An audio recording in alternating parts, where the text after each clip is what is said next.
Shalom, Lecuan, shalom a todos os amigos do canal Teshuvah Total. Sou o Renato de Príncipe. Hoje trago para vocês mais um estudo de um pedacinho da Torá. Vamos retomar nossos estudos aqui, falando um pouquinho mais do livro, o livro de Bereshit. Vamos falar um pouquinho hoje dessa última porção que assistimos, acompanhamos no último Shabat, a porção Vayeshev. Se você não acompanhou, está aqui disponível no canal.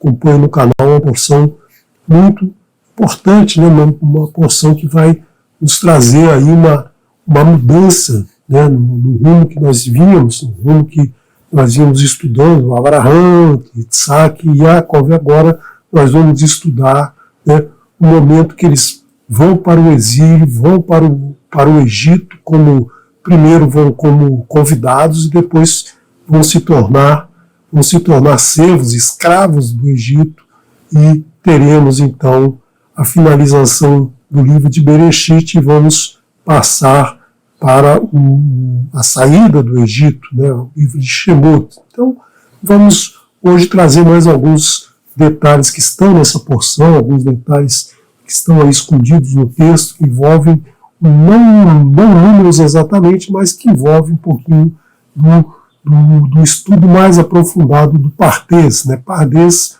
são os 4 níveis de estudo da escritura. O Peshat um nível literal, você lê o texto, você entende o texto, você entende a história que está se contando. Você depois tem o Remez, que é um pouquinho mais aprofundado, você vai começar a ver alguns detalhes mais aprofundados nas letras. Depois nós temos aí o Drashá, que já entra mais nas parábolas, entra nos números, e o Sod, que é o nível mais profundo, que aí você junta todo esse conhecimento que vem escondido da Torá, justamente para aquele que decide estudar, decifrar esse nível mais profundo. Nós tivemos na história muitos rabinos, muitos estudiosos, que fizeram muitos estudos aprofundados. E numa época difícil, onde não havia um computador, não havia uma planilha eletrônica, não tinha como você contar as letras da maneira rápida como a gente tem hoje, mas mesmo assim eles fizeram estudos fantásticos. E volta e meia a gente ouve um Moré, fala algum detalhe de alguma coisa que um sábio disse, e você olha para o texto e fala assim, mas onde que ele achou isso? Como é que isso está aí? Então, a gente tem trazido para vocês alguns desses estudos, que são conhecidos como Midrash, ou seja, são histórias associadas ao texto da Torá que trazem alguns ensinamentos. Esses Midrash estão reunidos em vários trabalhos, então, estudar a Torá com os rabinos, você vai aprender muitas coisas que não estão no texto escrito, mas que você muitas vezes consegue aí pela gemátria, pelas sequências de letras equidistantes, por letras próximas, enfim, tem várias técnicas aí, e a gente traz aqui algumas na medida do que a gente também aprende, porque a gente está aprendendo aqui e repassando esse aprendizado para vocês, e é importante então que você também se debruce, busque aprofundar nesses ensinamentos justamente para você aprender esses detalhes, porque muitas vezes a Torá não traz explicitamente como aconteceu alguma coisa, por que aconteceu alguma coisa, mas por trás do texto o Eterno coloca. Então, às vezes você acha uma palavra estranha no texto em hebraico, sempre no hebraico, Você acha uma palavra estranha, uma palavra repetida, uma palavra que está fora do lugar na frase, uma letra faltando, geralmente um yud, um vav faltando, ou a mais, que você nunca viu aquela palavra com aquele vav, com aquele yud, de repente aparece. Então você pode ter certeza que ali você tem um ensinamento aí que o Eterno está colocando para você, se você quiser aprofundar. Se você quiser ficar no Peshat, no nível superficial, não há problema nenhum, porque na verdade você tem que entender o texto no Peshat. No Peshat que você entende o que aconteceu. Um aprofundamento é para você aprender muitos outros ensinamentos que a Torá traz, né, que servem para o nosso dia a dia, mas que a gente precisa buscar, que a gente precisa praticar, que a gente precisa colocar na nossa vida para praticar e depois falar assim, puxa, realmente isso aqui faz sentido, isso aqui realmente ajuda, isso aqui realmente é útil, né? E você vai ver que toda a Torá é muito útil na sua vida. Então, vamos lá, abre o teu coração, vamos voltar um pouquinho aí na porção Vayeshev, né? Vayeshev, a porção Vayeshev que estudamos aqui no último encontro. Então vamos lá, né? Vamos lá estudar essa porção. Não a porção Vayeshev, essa já foi estudada, mas eu vou trazer para vocês algumas coisas que vieram nessa porção, a porção Vayeshev, e habitou, né? Quem que habitou? Você vai ver, né, que Yaakov foi habitar lá com seu pai, e aí algumas coisas aconteceram com seus filhos, e principalmente o seu filho mais querido, o seu filho Yosef, né, filho da mulher amada, filho de Rachel, né, Rachel que nós vimos na porção Vaishilá, que ela falece no momento em que ela dá a luz ao seu filho Binyamin. Né, então eles vinham lá pela estrada na direção de Efrata, né, que é um vilarejo, né, um vilarejo de Sherem. Então eles estão caminhando lá, já saíram de Sherem, estão indo lá para mais ao sul, né, buscando lá a região do seu pai, onde seu pai vivia, e Rachel, né, na beira da estrada, tem um filho, Binyamin, e aí ela falece ali. Então, e depois que Yosef está grande, ele tem um dom especial, o dom justamente de sonhar, né, entender o sonho que ele sonha, interpretar aqueles sonhos, e não só os sonhos dele, mas os sonhos de outras pessoas. Né? Ele conseguiu ouvir o sonho por exemplo, do padeiro e do copeiro lá na prisão em que ele estava lá em Mitzray, e aí interpretou isso mais à frente vai trazer para ele a liberdade dessa prisão. Depois ele interpreta o sonho do faraó e consegue salvar a vida de todas as pessoas, né, pela fome que se assediou, uma fome violenta de 7 anos de fome, nenhuma produção conseguia sobreviver, e Yosef, então, pela interpretação do sonho, né, que o Eterno fez essa interpretação para ele, deu a ele, e ele consegue traçar um esquema lá para guardar os grãos e aí ter alimento no grande período de fome. Mas no início, né, quando ele começa a ter esses sonhos para ele são, na verdade, não são uma bênção, né, são mais ou menos uma maldição. Por quê? Porque ele atraiu para si a inimizade dos seus irmãos. Os seus irmãos já não gostavam muito dele, porque o pai favorecia muito, o pai gostava muito mais dele do que dos outros, que eram todos mais velhos, excetuando Binyamin, que era mais novo que ele, né? Mas Binyamin era muito pequeno, ainda não tinha condição de gostar ou não gostar, né, do irmão, de sentir ódio, sentir inveja, nada disso, né? Ao contrário, ele adorava certamente o irmão, porque eram irmãos da mesma mãe. Mas os outros irmãos tinham um ódio dele, uma ira dele. Então a gente tem que perceber o seguinte daí, né? O sonho é uma ferramenta que nossa mente utiliza, que foi colocada dentro do nosso ser, para a gente ter acesso, né, a uma mente que trabalha, mas não no nível consciente. Então, muitas vezes a gente tem alguma dificuldade, né, vai dormir, aí no meio da noite tem um sonho que, se você estiver ligado no seu problema aí, no que o sonho te traz, você pode ter uma solução aí sendo apresentada. A ciência tem muito disso, né? Muitos cientistas descobriram coisas fundamentais, né, porque num determinado momento, né, num determinado sonho, percebeu alguma coisa, alguma ideia, porque a mente traz aquilo, né, aquele resultado que ela ficou ali elaborando, e traz isso para o nível consciente, mas dentro de uma história totalmente, às vezes, estapafúrdia, de uma história complexa ali, que você, se não está ligado no problema, você não consegue entender.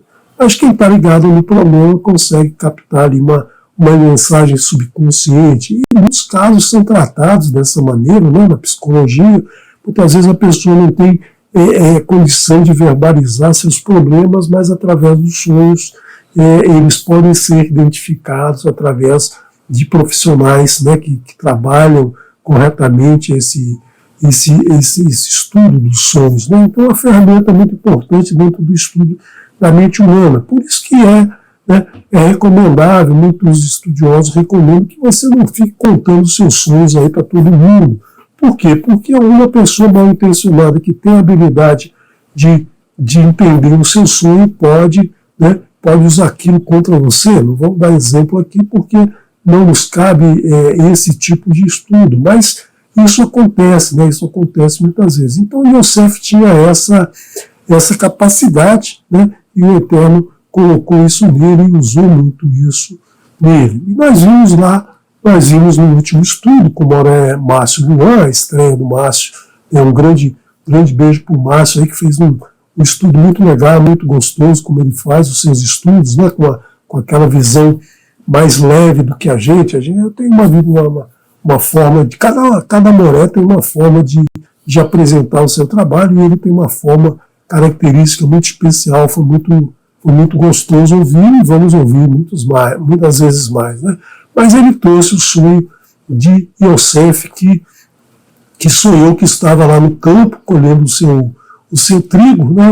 Os seus grãos, e aí, né, em um determinado momento, o amontoado do seu trigo, lá no centro, todos os 11 fardos de trigo se curvaram ao monte dele. Né? Então deu aí uma sensação, né, de que todos os outros 11, os seus 11 irmãos se curvariam a ele. Os seus irmãos ficaram muito irados com isso, né? Como ele, mais novo, né?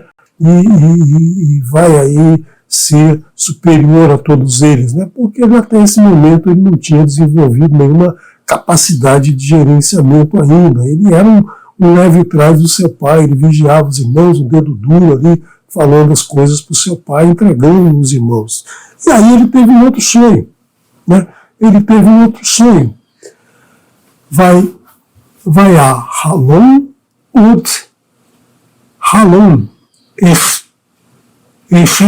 Acher, e sonhou mais um sonho, né? Mais um outro sonho. Então, Acher outro. Né? Então ele sonhou mais um outro sonho. Vai saber o pão e contou lá a Rive. Vai e contou para os seus irmãos e disse: Filé, halamiti, halom, od. Eis que sonhei um sonho mais. Verrimer hashemesh ve haya reach, e eis que o sol e a lua ve ahad, assar. Nós temos aqui o número 11, ahad é 1, assar 10, então 1 mais 10, 11, e 11 com ravim e estrelas, Mishe, Tahavim, Li, prostravam-se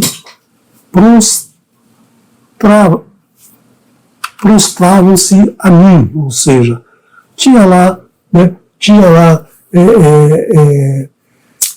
ele estava lá num lugar, no céu, por exemplo, né, a lua, o sol, a lua e 11 estrelas se prostravam a ele, ou seja, não aparece se ele é um sol, se ele é uma outra coisa, não aparece simplesmente que o sol e a lua se prostravam a ele. Dava a entender, né, dava a entender aqui para todos os irmãos que o sol representava o pai, a lua representava a mãe, e as 11 estrelas, os 11 irmãos, se prostraram a ele. Então esse foi um sonho que ele teve. Os seus irmãos ficaram irados, certamente, né? Tinham que ficar mesmo, né? Porque afinal de contas ele estava se achando superior a todos, e também o seu pai e a sua mãe. Né? E o seu pai, o que o seu pai faz? Vai saper el aviv ve'el achiv, e contou para seu pai e para seus irmãos. Vai guiar bom, e o repreendeu Aviv, seu pai. Vai Omer, e disse-lhe para ele: Maha Halom Hazer, que sonho é este? Asher Halametá, Ravi Navi, Ravu Navon, Ali Veimecha, Ve Achicha, Lechish, Tahut, Lecha, Aretzá, e contou para seu pai e para seus irmãos, e o repreendeu seu pai. Então seu pai ficou ali preocupado, né, de que os irmãos ficariam revoltosos com ele, ciumados, né, ficariam com inveja desse sonho que ele teve, e talvez até, né, pudesse fazer alguma coisa contra ele. Então seu pai o repreendeu e disse para ele: que sonho é este que sonhaste? Acontecerá que eu e tua mãe e teus irmãos nos prostraremos à terra para você? Né? Aretzá, a terra. Então, veja que aqui acontecem algumas coisas muito interessantes. Aqui, se você estudou a porção, se você acompanhou o estudo da porção, você percebe aqui que o pai, muito bem, o pai está representando o sol. Né? O sol está representando o pai, melhor dizendo. Mas e a lua? Né? A lua representando a mãe. Mas nós já vimos, né? Que a mãe dele faleceu quando eles estavam no caminho. Né? Então não tem sentido dizer que a mãe vai se prostrar a ele, a lua vai se prostrar a ele. Então tem alguma coisa aqui que não fecha. E também aqui o seguinte, né? O pai diz: nós nos prostraremos à terra para você. O sonho dele não fala nada de se prostrar à terra, simplesmente diz que o sol, a lua e as estrelas se prostrariam a ele. Então não tem esse. Mas o seu pai percebeu, né, percebeu alguma coisa nesse sonho, percebeu alguma coisa mais nesse sonho, e nós vamos ver agora, né, nós vamos ver alguns detalhes aqui que não estão no texto, mas por conta de palavras que estão aqui no texto, a gente pode, né, como Rashi, de abençoada memória, um dos grandes comentaristas da Torá, da Antiguidade, né, ele nos traz aí muitos detalhes que estão escondidos no texto. Então nós temos aqui, né, essa seguinte pergunta: será que Jacob acreditou no sonho do seu filho? Será que ele viu uma viabilidade desse sonho acontecer? Vamos fazer um raciocínio lógico aqui, né? Rahel está morta, ela já morreu algum tempo antes, então não pode se curvar ao filho. Se ela não pode se curvar ao filho, quer dizer que também, né, o restante não vai acontecer, o sol não vai acontecer, os irmãos também não vão acontecer. Isso é uma maneira da gente pensar de forma lógica, né? Porque tem uma coisa errada nessa mensagem, né? Se a gente lê só no nível de Peshat, só no nível do texto escrito. Mas nós temos mais coisas, né? Mais coisas dentro do texto que nós temos que aprofundar um pouquinho. Então vamos ver, né? Vamos ver o que acontece depois. Nós sabemos que Yaakov acreditou nesse sonho, né, porque o verso seguinte diz o quê? Vai Tanu Bo Echav, e enciumaram-se dele seus irmãos. Ve'aviv chamar et Hadavar. E seu pai guardou a palavra, ou seja, seu pai interiorizou o sonho que ele teve, entendeu o sonho que ele teve e acreditou que que mais à frente alguma coisa ia acontecer, ia trazer um resultado. Nós vamos ver, né? Nós vamos ver aí todo o papel que Yosef vai desempenhar na libertação do povo, na manutenção do povo com vida, tanto o povo israelita como o povo egípcio e com vários povos da época. Então, nós temos aqui que esse sonho realmente vai acontecer e lá na frente os irmãos vão se curvar a ele. Mas aqui está dizendo que não só Yaakov e seus irmãos, o seu pai e seus irmãos, mas toda a família de Israel. Né? Então a mãe aqui, a lua que entra como uma mãe, não está se tratando simplesmente de Rahel, mas de todo o povo israelita que vai se ajoelhar frente a Yosef, porque, né, vão ser agraciados com o dom da vida, porque o Eterno vai trazer alimentos para todos naquele momento difícil. Então nós temos aqui esse Shomer et Hadavar, guardar a palavra, ou seja, interiorizar aquele ensinamento para ser usado depois, né? Um ensinamento que ele vai confiar, mas ele não quis, né? Não quis fazer um alarde ali naquele momento para que os irmãos, né, não sentissem tanto ódio de Yosef. E onde que a gente vê isso? Né? Onde que a gente vê que ele está percebendo que Rahel morreu, que Rahel não faz mais parte do povo, mas que ela está presente, né? Que ela está presente nesse texto aqui. Como é que Yaakov percebeu isso? Né? Quando a gente lê o texto aqui, vamos pegar aqui só dessa parte aqui para frente, né? Quando Yaakov fala para ele, né? Yaakov fala para ele, Maha Halom Hazé, que sonho é este? Asher Halamita Ravu Navô. Então, que sonho é este que sonhaste? Ou seja, todo mundo sonha um sonho, né? Então não precisaria dizer que sonho é este que sonhaste. Esse que sonhaste está aí demais, né? São palavras colocadas demais, são letras demais aí no texto. Por que aparece isso aqui? Justamente porque o Eterno está trazendo uma mensagem aqui, né? Esse Asher Halametá,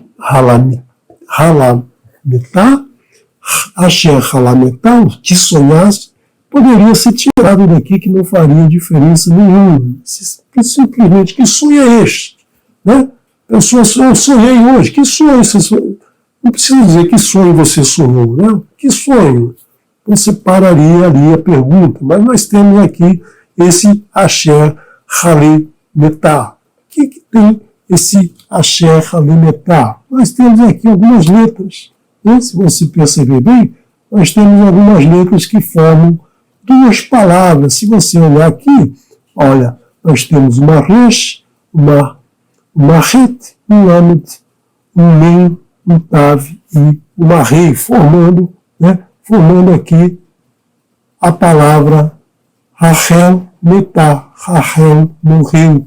Então, quando a gente percebe aqui que seu pai fala, né, que seu pai Yaakov fala para Yosef, que sonho é esse que sonhaste? Ele está entendendo, né, ele está entendendo que Yosef está falando não só da mãe que faleceu, né, não só da mãe, ele está sabendo que a mãe morreu, não está se colocando a mãe, mas está vendo a profecia que está por trás, né, que está por trás desse sonho. Esse sonho é um sonho profético. Lá na frente nós vamos ver, nas próximas porções, né, nós vamos ver todo o desencadear, né, a venda de Yosef para Mitzrayim, depois o sonho do padeiro e do copeiro, depois o sonho do faraó, né, a gestão de Yosef sobre todo o alimento do Egito, e aí a salvação dos irmãos, né, e a ida de todo o povo israelita para Mitzrayim, né, que depois vão se tornar escravos, mas aí já vamos entrar no livro de Shemot. Então nós vemos aqui que duas palavras, né? Duas palavras que, a princípio, não tinham necessidade de estar aqui e foram colocadas justamente para a gente entender que elas fazem sentido sim, que elas tinham que estar aí, por isso que a gente não pode tirar uma letra ou acrescentar uma letra da Torá. É muito importante que a gente preste atenção nisso, né, porque sempre tem ensinamentos juntos com essas letras que aparecem assim, né, como se estivessem perdidas, mas nada, né, nada está demais na Torá, nada está de menos na Torá. Ela está perfeita. A Torá do Eterno é perfeita. A Torá de Adonai é perfeita. Então, nós temos sempre que prestar atenção nesse ensino. E a Rashi estudou isso sem ter um PowerPoint, sem ter uma planilha, sem ter um texto aí na internet para procurar, para contar as letras, e ele contava isso tudo nas mãos. Então, vamos ver, né? Vamos ver uma outra situação, né, que é justamente essa aqui que Rashi nos diz que Yosef mandou os egípcios se circuncidarem. Será que isso é verdade? Será que isso está na Torá? Será que isso vem escrito aqui no texto? Né? Porque Rashi afirma isso e isso está publicado no Talmud, no Bereshit Rabbah, 91:5, dizendo, né, que Yosef aproveitou aquele momento em que o povo estava necessitado, o povo precisava receber essa bênção do Eterno, e aí ele faz com que esse povo egípcio se circuncidem. Né? Então, nós estamos lembrando lá que toda a terra passa fome, né? Você que já estudou a Torá anteriormente, você que não estudou ainda, que se é a sua primeira vez, você vai ver aí nas próximas porções, vai Gash, Miquetes, né? Você vai ver aí o que vai acontecer. Mas você já deve conhecer um pouquinho da história da Escritura, né, que o povo passava fome e então todo o grão que eles tinham à disposição estava lá no Egito, graças a uma excelente administração de Yosef sobre esses grãos num período em que havia muita fartura. Então toda a terra passava fome, pois a produção que eles tinham armazenado se estragou. Né? Deu bicho, deu carucho, deu mofo, apodreceu, enfim, exceto a de Yosef, né? Exceto aquela que Yosef recebia e separava. Por quê? Porque Yosef era, o que ele tinha mais? Ele tinha confiança total no Eterno. O Eterno estava do lado dele porque ele confiava no Eterno. Depois daquele período de infância e adolescência em que ele era muito prepotente, porque ele era o filho querido do seu pai, né? Quando ele se vê sozinho, ele começa a se voltar para o Eterno. E aí o povo clama ao faraó, né?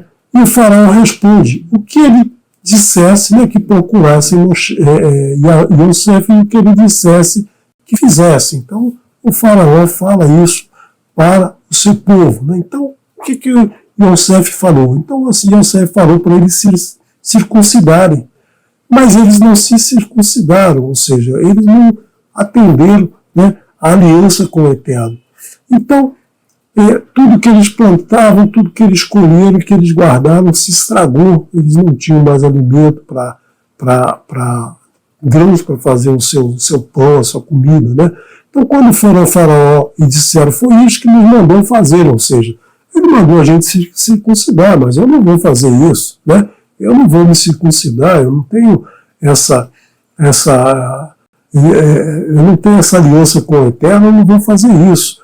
Então, o faraó perguntou a eles, por que não juntaram os grãos? Acaso ele não vos avisou que os anos de fome estão chegando?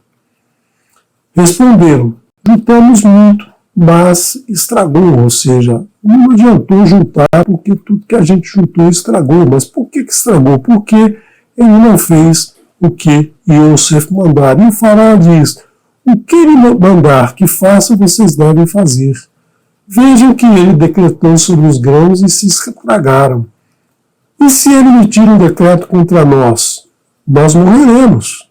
Então, o faraó está aqui, está dando aqui um pito em todo mundo, dizendo, olha, vocês têm que fazer aquilo que ele mandou. Se ele mandou circuncidar, vocês se circuncidem, porque senão os grãos se estragam, né? Os grãos se estragaram, todo o restante que vocês têm ainda guardado vai se estragar, e se vocês vierem aqui pegar grão, né, vão levar o grão para casa, vão guardar, daqui a pouco esses grãos vão estar também estragados. Então o que ele mandou fazer, vocês façam, porque se mandar um outro decreto, não, o Elohim dele é muito poderoso. O faraó não acreditava muito nesse Elohim, mas sabia, né, se acreditava em outros Elohim também, mas ele sabia que esse Elohim de Yosef, ele tinha um poder acima de todos os outros. Então, se ele tira um decreto contra nós, nós morreremos. Então, é melhor fazer o que ele está mandando, né? Então, nós vimos o que?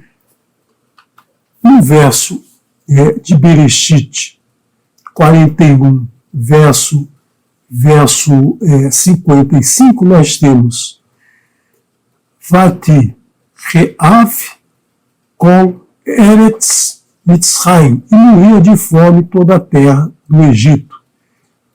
Vai Tsaak Ha'am Il Parou. E clamou o povo, né? E clamou o povo a Faraó Lachem, por pão. Vai Omer Faraó, e disse o Faraó Lekol Mitzrayim, para todo o Egito. Lehu al El Yosef, para ir para Yosef. Asher Yomar Lachem Ta'asu.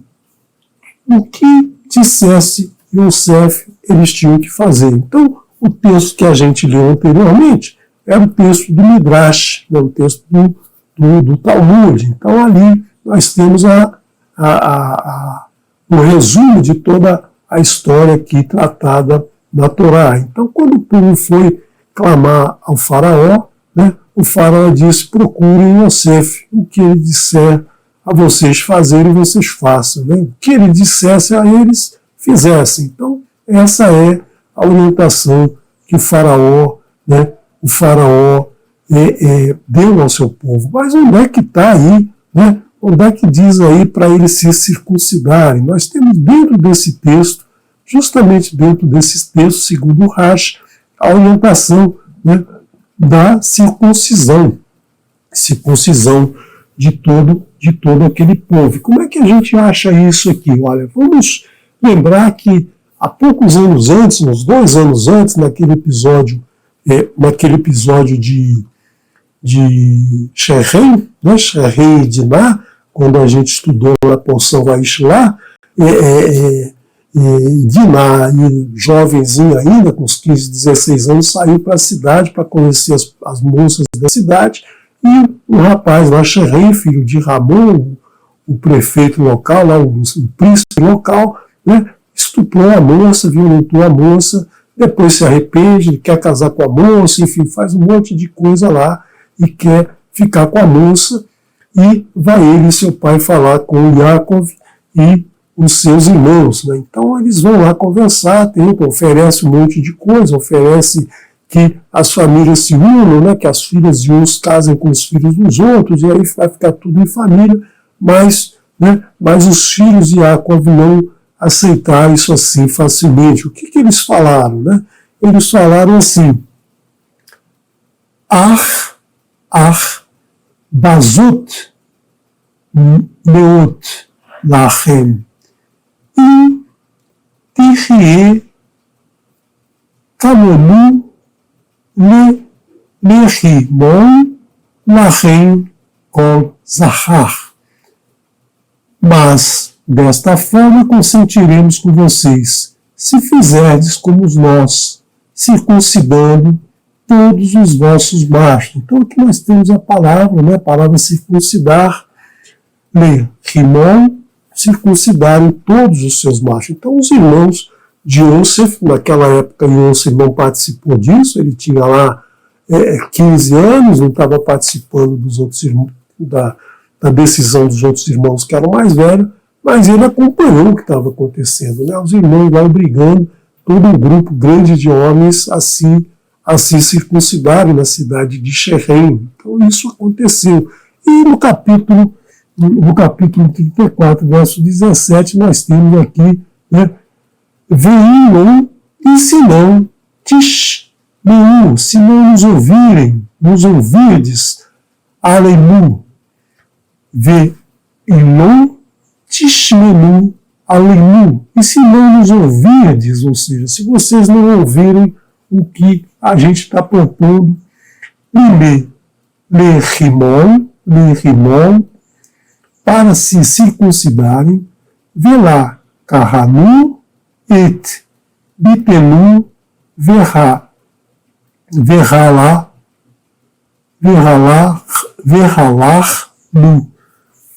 Pegaremos nossa filha, né, considerando Diná a filha do povo israelita, e nos iremos. Então aqui nós temos a palavra rimon, e aqui a mesma palavra rimon. Tem uma diferença entre essas duas palavras, né? Tem uma diferença muito grande nessas duas palavras, né? Não só da gemátria, né? Mas também, né? Mas aqui você tem, né, 4 letras, aqui você tem 5 letras. Aqui somando 105 e aqui somando 111. Então nós temos uma diferença, mas é o mesmo som, a mesma palavra. Você não sabe dizer, né,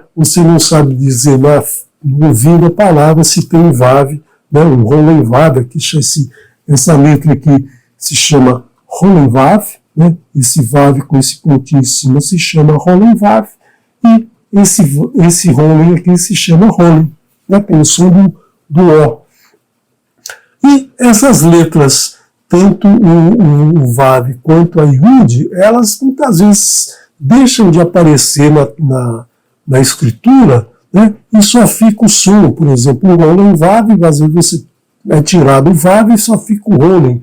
O Yud com o Hirik, que é esse pontinho aqui de baixo que tem o som de I, né, muitas vezes o Yud sai e fica só o Hirik. Então, essas letras elas são chamadas de materrotiones, ou seja, são letras que estavam na Torá inicialmente, quando os maçoretas colocaram os símbolos, né, que já tinham esse som.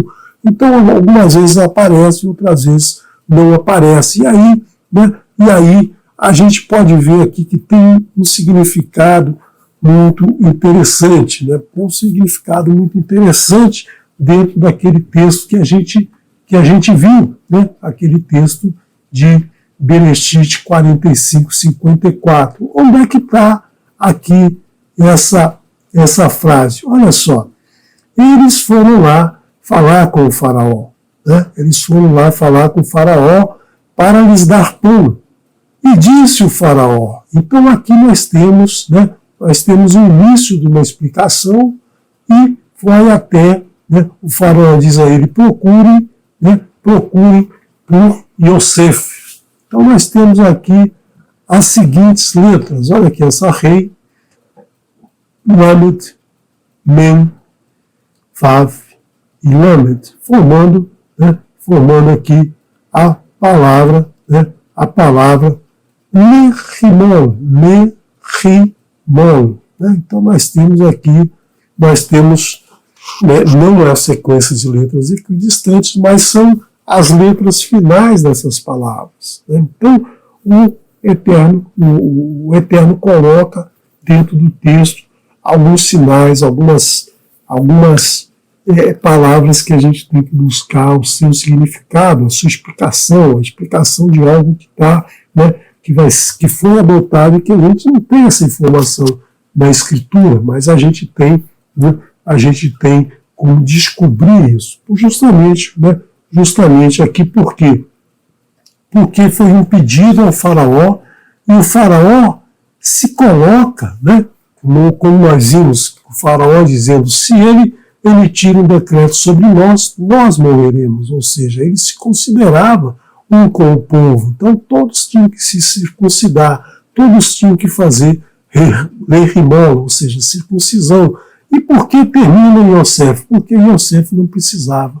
Yosef já era circuncidado, né? Já era circuncidado desde o 8º dia. Então nós temos aqui, né, nesse texto aqui, nós temos a palavra Lerimon escondida, justamente, né, justamente mostrando como os seus irmãos, né, como os seus fizeram lá com o povo de Sherim, ele estava aqui repetindo com o povo de Mitzrayim, ou seja, fazendo com que o povo, né, com que o povo assumisse a aliança com o Eterno, para que o povo aceitasse o Eterno. Dessa maneira eles teriam alimento, eles teriam o pão. Né? Então é uma forma da gente entender, né, que seguir os ensinamentos do Eterno, seguir as determinações do Eterno é o que vai nos permitir a vida. Quando a gente foge disso, a gente passa a ter outras dificuldades, a gente passa a perder tudo aquilo, né, aquilo que a gente acha de mais importante na vida. Né? O alimento ali,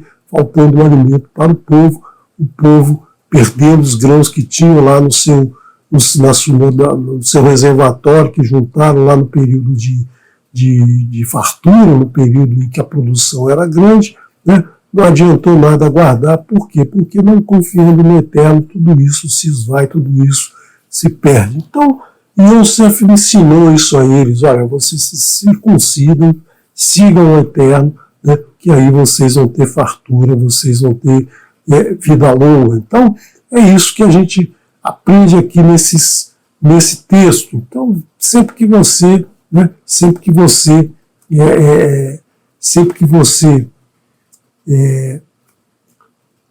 observar no texto algumas palavras que estão estranhas, ou algumas palavras que estão sobrando, algumas palavras que se repetem, né? Se repetem, ou que formam uma frase meio complexa, né? Você percebe, aprofunda ali que ali tem, né, tem algum ensinamento escondido. Claro que isso só vai funcionar no hebraico, numa tradução para o português, que nem é essa que eu coloquei aqui, porque essa foi uma tradução que eu fiz mais ao pé da letra, né? Você não teria, numa outra tradução, você não teria esse significado, você não teria essas observações, você não teria como descobrir uma palavra, né, circuncidar no meio de um texto em português. Né? Procura aqui, nesse texto em português, formar a palavra circuncidar. Você não vai encontrar, mas nessa aqui, né, nessa aqui do hebraico, você encontra o Lerimon, que é a circuncisão, que já foi apresentada, né, há 2 porções atrás, ela foi apresentada na porção Vaishilar, né, e enviou. Então, nós temos aí que desenvolver essa habilidade de estudar a Escritura, não só estudar no nível Peshat, mas também, né, começar a estudar outros mestres da Torá, outros analistas da Torá, que nos trazem esses ensinamentos, né, e que mostram onde é que estão, como é que foi feito, como é que a gente chega lá. Nós temos isso aí nesse livro. Né? Esse livro, estou fazendo propaganda do livro, mas foi de onde eu peguei e desenvolvi as ideias apresentadas aqui. Então é isso que a gente tem que fazer, né? Descobrir essas coisas e trazer aqui, e compartilhar, porque isso não preciso só eu ficar sabendo disso, nem só o Omar ficar sabendo disso, nem só o Rashi que colocou isso. Por quê? Porque o importante é a gente aprender e compartilhar esse ensinamento, para que outros peguem esse ensinamento e falem: opa, vou aprofundar também por aqui, e depois vem trazer outras descobertas, porque existem muitas ainda a ser feitas. Né? Cada leitura da Torá você vai aprendendo um pouquinho mais.